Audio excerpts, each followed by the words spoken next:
grin on his face as he rode up on that big noisy thing, and that's exactly the way he'd want to be remembered. At Co-op Funeral Care, we offer a choice of funerals including direct cremation. We're right by you when you need us. Search online, call us or visit your local funeral home. Get that lucky cow feeling with luckycowbingo.com/bingo, the site that's bursting with beautiful bingo games. That's luckycowbingo.com/bingo. With Post Office Over 50s life cover, enjoy peace of mind knowing your family will receive a guaranteed payout when you're gone. UK resident 50 to 80, your guaranteed acceptance. No health checks and from just £1.15 a week. Plus free 24/7 GP access with the health and wellbeing benefit. Purchase and receive a £125 gift card for amazon.co.uk, Tesco or M&S. Call Post Office on 0800 171 2211.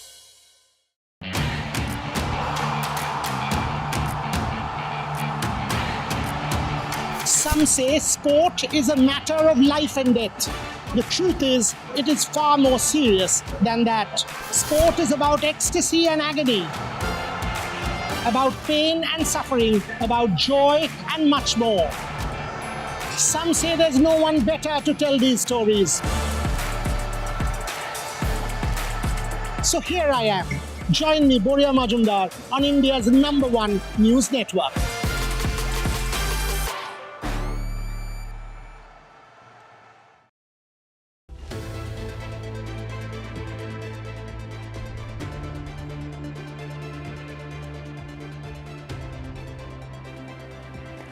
Very good evening. You're watching India Sense. I'm Gaurie, Dwivedi. Over the course of the next 30 minutes, we get you all the big stories that matter to the global Indian. But first up, as always, the headlines this Friday evening.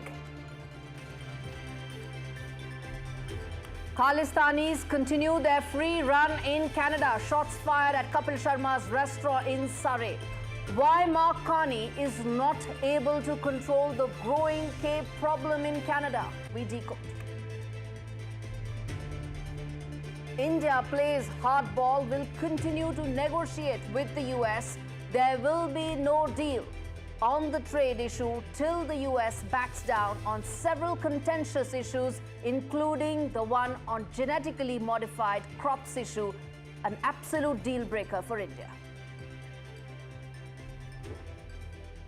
In a big exclusive, former Israeli Prime Minister Ehud Olmert speaks to NDTV. He speaks on whether or not this Gaza truce can hold 60 days and what could be the potential long-term solution for the region.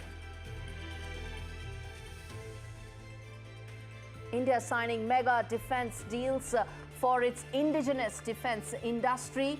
Several industries and several countries around the world, from Croatia to Cyprus to Ghana, are now interested in India's defense production.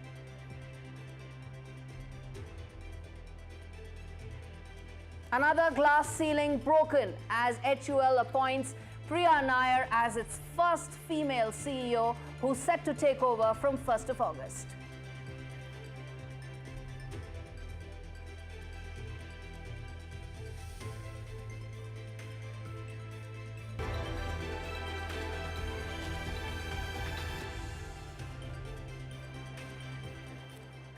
All right, viewers, Justin Trudeau is out, but Khalistani terrorism and extremism surely isn't out in Canada. Instead, the K-terror threat is only thriving under Prime Minister Mark Carney. In fact, just this week, there have been shots that have been fired at comedian Kapil Sharma's up-and-coming new restaurant in Surrey in British Columbia.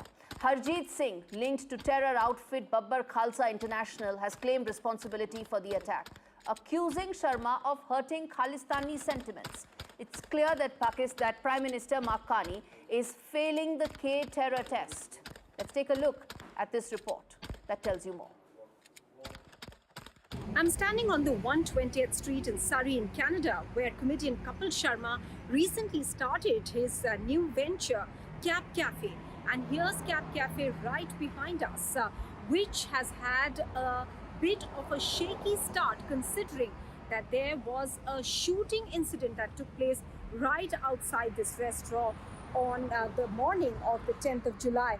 The Surrey police say that they got a call at around 1:50 a.m. saying that there was a shooting that has taken place outside this restaurant.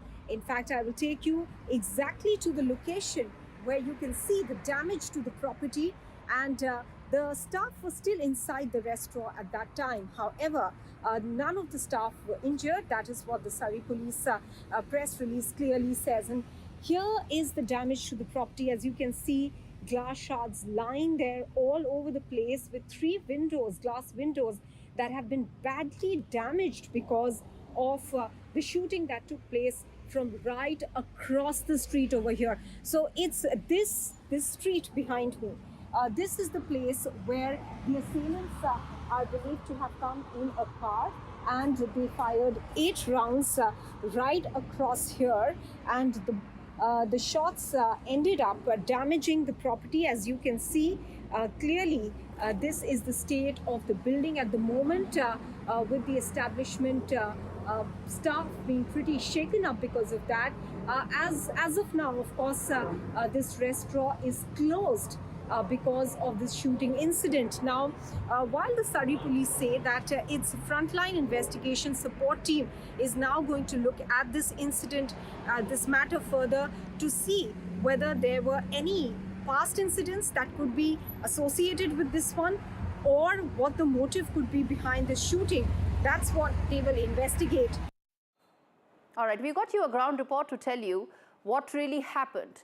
Now let's talk about why this religious extremism, this complete intolerance, continues to thrive with a pattern of such instances that we tell you, viewers. Let's put that out one by one as to why this continues to happen in Canada. Now, bullets fired at Kapil Sharma's cafe, hit with 9 shots. This is the latest that has happened. Let's move ahead, tell you some of the other instances where Khalistanis continue to completely ensure that the law and order situation in Canada is almost under their control. Now, the BC legislature, the British Columbia legislature, honored pro-Khalistani singer Jazzy B. There were red carpets that were actually rolled out for these singers. There was major applause, indicating that there is almost like a fan base that these Khalistanis have in Canada. Then we're going to talk later about what Mark Carney needs to do to ensure he addresses some of India's concerns. Next, Modi effigies were cage-rolled in Khalistani rallies. This happened. All this is recent, viewers.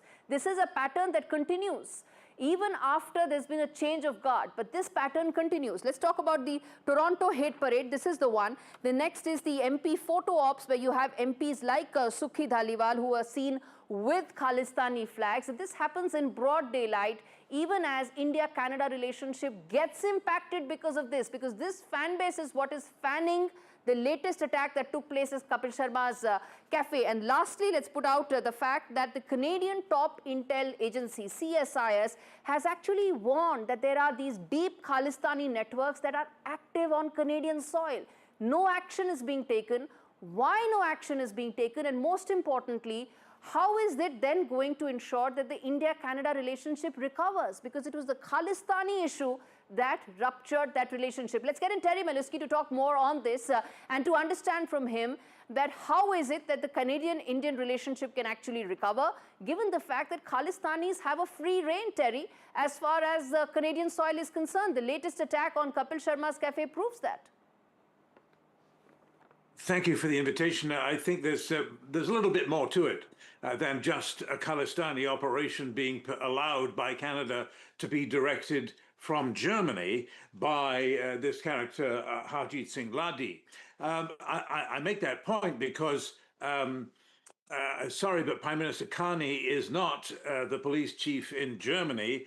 And if indeed we accept the claim of responsibility by this Baba Khalsa International operative, pretty well known, Laddi, then we've got to ask, well, what is Germany doing about him? What is India doing about him, as much as what is Canada doing about him? Having said that, 2 things can happen. First, it's not unusual, believe it or not, for street thugs to try to make themselves seem more important than they are by adopting a political coloration, saying, oh no, I'm not just some average thug running a protection racket by shooting up a restaurant and demanding money for protection.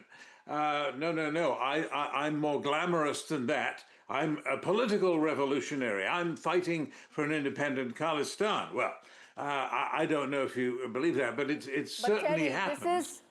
This is not freedom of expression. This is not freedom of speech. This is complete vandalism, and these are all terror attacks, aren't they? And Canadian soil, and Canada is allowing all of it to happen.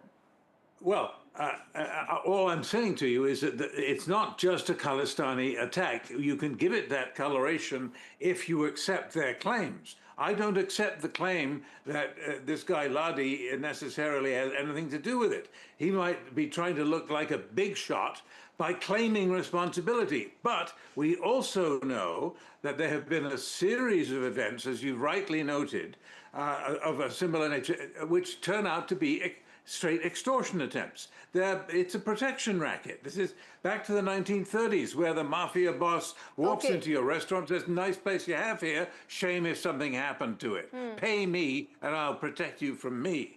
So that's what's going on just as much as the Khalistani thing. I'm not saying to you that the Khalistani element isn't important and that the government needs to do something about it. You rightly point the finger at MP Sukh Dhaliwal. I don't know why the Liberal Party of Canada still has him as a member with his record of kissing up to the Khalistanis. And in fact, they got rid of Chandra Arya, who wanted to address this issue. I'm going to leave it there. Terry Miliski, thanks much for speaking to us. I know it's early morning in Canada, but thanks much for speaking to us. Well, viewers, in the past 4 months, Prime Minister Mark Carney has not taken any concrete steps to rein in the issue.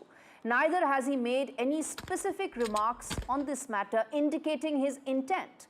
The recent attack is clear proof, with the culprit still on the loose. Carney is brushing this issue under the carpet. Moreover, he is silencing anyone who's raising concerns over the matter. Canadian MP Chandra Arya, who's spoken about it, he's spoken against the Khalistani extremism, has been sidelined by the Liberal Party. Yet he continues to push for a reset in ties between Ottawa and New Delhi. Mark Carney met Prime Minister Modi on the sidelines of the G7 summit last month. He agreed to re-establish high commissioners. He agreed that the relationship should come back. But the bitterness of the recurrent terror attacks against the Indian diaspora in Canada remains. New Delhi must make it clear to Ottawa that there cannot be a reset till the time these attacks are addressed. And that is something that Mark Carney needs to now prove. He needs to pass the K-terror test for the relationship with New Delhi to recover and come back to its original flourishing state.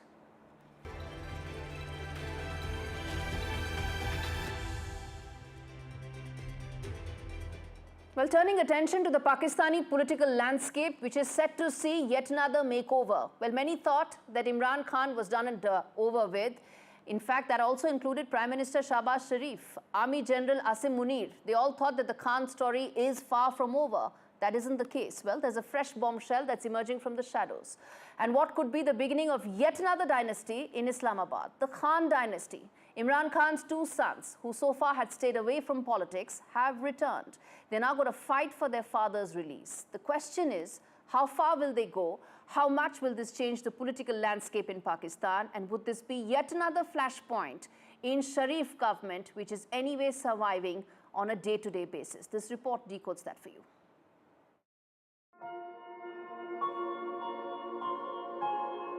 The Khan legacy is far from over. Just when Pakistan thought the government had successfully silenced former Pakistan Prime Minister Imran Khan, even banning Pakistan Tehreek-e-Insaf's YouTube channel, there is a fresh twist awaiting Islamabad. Sons of the jailed leader, Qasim and Suleiman Khan, are now entering the political arena. Khan's sons, who have so far stayed away from politics, are now mobilizing support for their father's release, urging global leaders, including US President Donald Trump, to put pressure on the Pakistani establishment. Both British citizens, Qasim and Suleiman, are all set to return to Pakistan to join a nationwide protest against Khan's incarceration. The Sharif government is not taking this lightly, threatening Qasim and Suleiman with the same fate as their father. PMLN leader Bilal Yassin warned they would be denied entry if they intend to spread discord, alleging they are being taught Urdu to fool the nation. Fearing for her son's safety, Khan's former wife, Jamima Goldsmith, slammed the Pakistani government over the threats to arrest her children. Imran Khan has been imprisoned for 700 days, facing corruption and terrorism charges, and has allegedly been cut off from his family and doctors. Khan's party has been raising concerns over conditions of his incarceration. Throughout the decades, Pakistani politics has long run in families. As Islamabad continues to grapple with political and economic instability, will Qasim and Suleiman write the next chapter of the Khan legacy or inherit his saga controversies? Disha Bagchi's report for NDTV World. Viewers, the Khan dynasty is back. The question is, how is this going to change the relationship with India? What does this mean for India? Well, the return of Imran Khan's PTI to mainstream politics is not a very healthy sign as far as India is concerned, because Imran Khan is one of the shrillest anti-India voices there. Let's not forget that.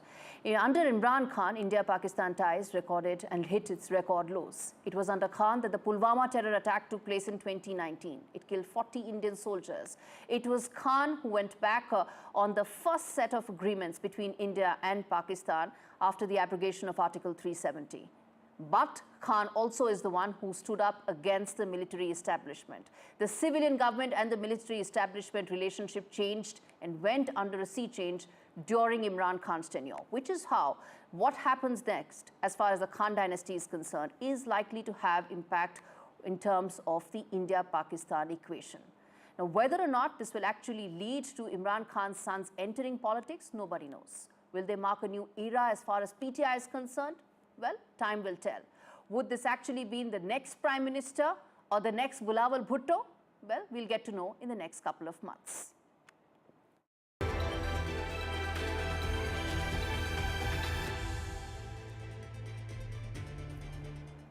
All right, viewers, it's time to get you the big NDTV exclusive, our top voice on the show, former Israeli Prime Minister, Mr. Olmert, who joins us to talk more about the ceasefire and the agreement that has been signed between Israel and Hamas in terms of getting 10 of those hostages out. Mr. Olmert, thanks much for speaking to NDTV. Let me start by first asking you that while there's some sort of a pact has been reached, what about the main sticky points on both sides? On Israel, it is the fact that it wants to end and completely eliminate Hamas. And on the Hamas side, of course, it wants that Israel should be completely vacated out of the Gaza Strip. How do you see those sticky points going forward? Of course, Israel will not end the war unless the necessary arrangements being made to make sure that Hamas will not carry on further any dominant position in Gaza. Of course, the Hamas will not release all the hostages, which is the only asset they still hold, unless it will be guaranteed that the war was finished.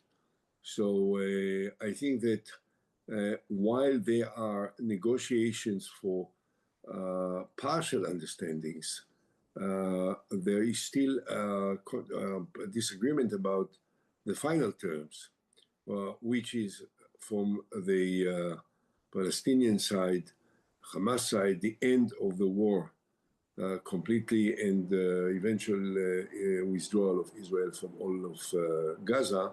And from the Israeli point of view, the total elimination of Hamas as a dominant force in Gaza. Mm-hmm. This is still very much, I think, is debated. And I don't see yet signs that there is any progress towards an understanding about these two fundamental opposing issues. Right. Mr. Olmert, this is one of the biggest international stories happening, a war that has been going on since October 2023. Expectation that this could probably end as far as the moment Donald Trump came into power. That hasn't been the case. But in your assessments, do you think that Donald Trump will now exercise his political capital over Benjamin Netanyahu to get a final deal going? I hope so. As far as I'm concerned, he should have done it already long ago. I must say something which I hope you are aware of. there is a growing expectation in Israel, I'd say more than expectation, a demand in Israel for the end of the war. The statements made by the Israeli Prime Minister and the Minister of Defense about building up a humanitarian city in Rafah and bringing 600,000 Palestinians into that region, and the statements made that Israel will expand the military efforts in Khan Yunis and Beit Hanun, in some of these still centers where Hamas still possess some kind of military power, are not accepted in Israel. The majority of Israelis want the war to end today. They want the hostages to end today. So looking at it from the perspective of President Trump, I think he has got the moral support of most of the Israelis to exercise his authority and force the Israeli Prime Minister to abide by his demands. And therefore the question is, what is he up for? What does President Trump want to do? What he thinks, I think that he can do it. Question is whether he thinks that he can do it. Remains to be seen. All right. Mr. Olmert, then let me ask you this question, something that the Trump administration, the Trump himself has spoken about several times, which is his vision of rebuilding Gaza Trump style. How do you see that? Some people say it's absolutely unacceptable. There are those who feel that maybe there is hope. How do you view this in terms of how Donald Trump feels that the entire Gaza Strip could become the French Riviera of the Middle East? I think that the vision for the day after will not allow, and I'm not in favor of deportation of Palestinians from Gaza. Gaza is Palestinian, and Palestinians live in Gaza, and they ought to live in Gaza. Question is, what do we do in order to make sure that Gaza will not be controlled in the future by terrorist organizations? And that's the essence of what the Israeli military effort was focused on, to destroy the military capacity. And now the arrangements which can be sponsored and facilitated by President Trump and the American administration in cooperation with the Palestinian Authority, Jordan and Egypt and the Emirates and Bahrain and the Saudis ought to be how to establish the presence of a security force in Gaza that will prevent the Hamas from becoming again any significant force in that region. That's what we need to do. Ending the war, bringing the hostages, releasing Palestinian prisoners as part of an agreement, and also trying to establish a security force that will prevent that at any time in the future Gaza will continue to be what it was, which is a basis of terror. Mr. Olmert, thank you so much for taking out the time and speaking to NDTV on what is one of the biggest international stories, which is a possible ceasefire, paving the way for some sort of a long-term solution between Israel and Hamas. On that note, viewers, I'm going to slip into a very short break. Come back on the other side with more stories on India Sense. Stay with us.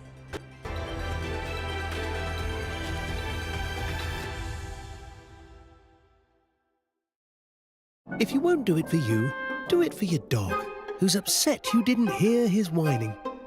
Book a free hearing test at bootshearingcare.com. This is so wild that I actually, from a dream, started a business. I don't think I could ever work for anyone else ever again. Whether you're setting up a new nest, starting your own flock, or they just keep on growing, get more time to pay with VeryPay. You can buy now and pay up to 12 months later, and pay no interest, with nothing to pay at checkout. And you can easily keep track of payments in the Very app.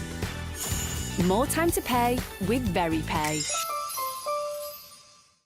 Discover the finest quality made-to-measure window dressings delivered direct to your door. Shop now for 30% off selected products at blindsdirect.co.uk. Someone's happy. Get that lucky cow feeling with luckycowbingo.com/bingo, the site that's bursting with beautiful bingo games. 75 ball bingo, even 90 ball bingo. Fill your bingo boots today. Get that lucky cow feeling at luckycowbingo.com/bingo or download the Lucky Cow Android app from the Play Store. I bought cars on finance, so I've made my claim. If our lenders charge hidden commissions, then I've made my claim. I could be on thousands. I've made my claim. I've made my claim. I've made my claim. I've made my claim. It's so quick and simple. You could be owed thousands in hidden commissions from vehicles bought on finance since 2007, even without the details. I've made my claim. Trust myclaimgroup.co.uk. Claims made simple. Just because my kids are growing up and have little ones of their own doesn't mean family life slows down. I'm busier than ever. Now that I'm in my 60s, I want to make sure that my family has enough to cover my funeral costs and other expenses when I'm no longer around. That's why I decided to learn more about over 50s life insurance from Cover Today. They're the only over 50s life insurer with no waiting period. Unlike other insurers who could make you wait up to 2 years, with Cover Today, you're fully covered from day one and you're covered for the whole of your life. Plus, unlike other things in life, the price never goes up. Learning more couldn't be simpler. Go online or talk to their friendly UK team in just one phone call. Cover Today are the only over 50s life insurer with no waiting period and no annoying trips to the doctors either. Plus, you get your choice of a £125 gift card. Now I'm with Cover Today, I can get on with something much more interesting. To get a free life insurance quote, call our friendly UK team on 0800 542 1545 or visit covertoday.co.uk.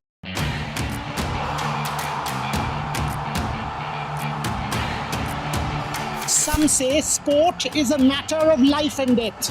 The truth is, it is far more serious than that. Sport is about ecstasy and agony, about pain and suffering, about joy and much more. Some say there's no one better to tell these stories. So here I am. Join me, Boria Majumdar, on India's #1 news network.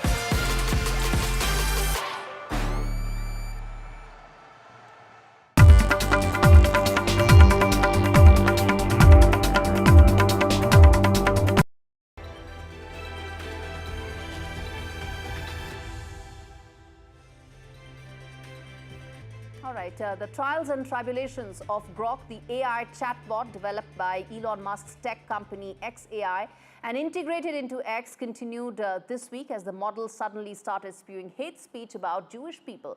It also proclaimed that Adolf Hitler would spot the pattern of Jews' anti-white hate and handle it decisively. Musk claims the bot was too compliant and manipulated by user prompts and says the issue was being addressed. But the question still remains, viewers. Are users to blame when AI suddenly starts spewing out hate? All in all, it's been a rough rollout for Musk's chatbot, which he claims is the smartest AI on the market. And what does this tell about the future of AI? Well, we'll get to know in months and time to come. All right, viewers, and finally, the Taj Mahal has officially been named the most beautiful building in the world. Time Out travel editors ranked the iconic ivory white marble monument in India above 23 other architectural wonders from around the world, celebrating it as a timeless symbol of love and beauty. But that's a wrap on this edition of India Ascends. Thanks so much for watching.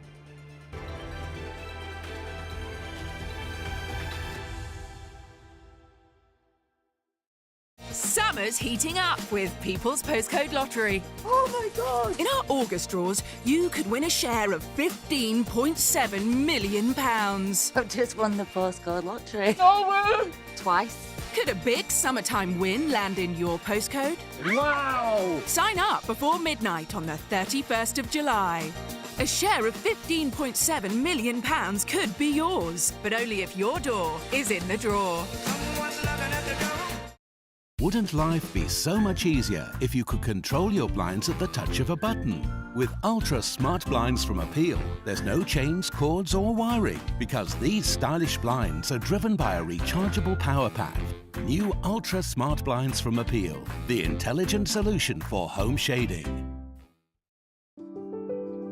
With BetterHelp, the biggest benefit of therapy is that it's about finding your authentic self. In a world where everyone is telling us who we should be and what we should want, it's the one place where you get to decide that for yourself. On BetterHelp, my role as a therapist is to meet clients where they are right now. Therapy is for anybody who wants to learn more about themselves or reach a goal or grow in what they already have.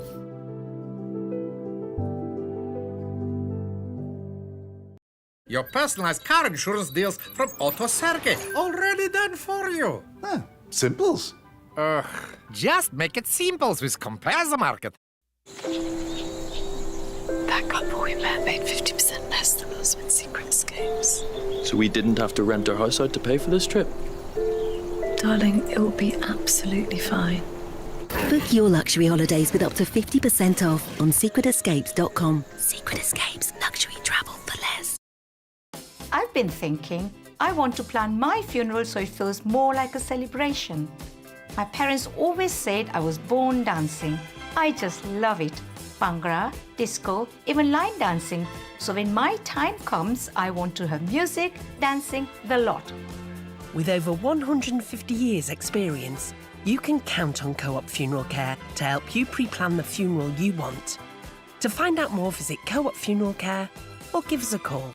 Get that lucky cow feeling with luckycowbingo.com/bingo, the site that's bursting with beautiful bingo games. That's luckycowbingo.com/bingo. With Post Office Over 50s life cover, enjoy peace of mind knowing your family will receive a guaranteed payout when you're gone. UK resident 50 to 80, your guaranteed acceptance. No health checks and from just £1.15 a week. Plus free 24/7 GP access with the health and wellbeing benefit. Purchase and receive a £125 gift card for amazon.co.uk, Tesco or M&S. Call Post Office on 0800 171 2211.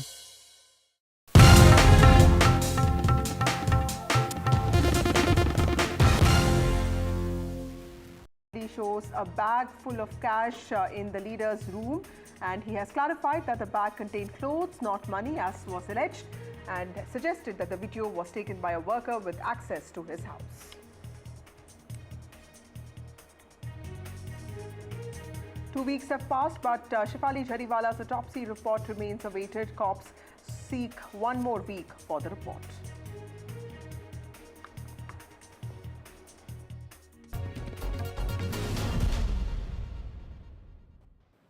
Well, first up this evening, the special newsmaker from Telangana joins us, Vasudha, one who's on an OBC offensive in New Delhi, but also one who has to take a lot of questions about her own party and future.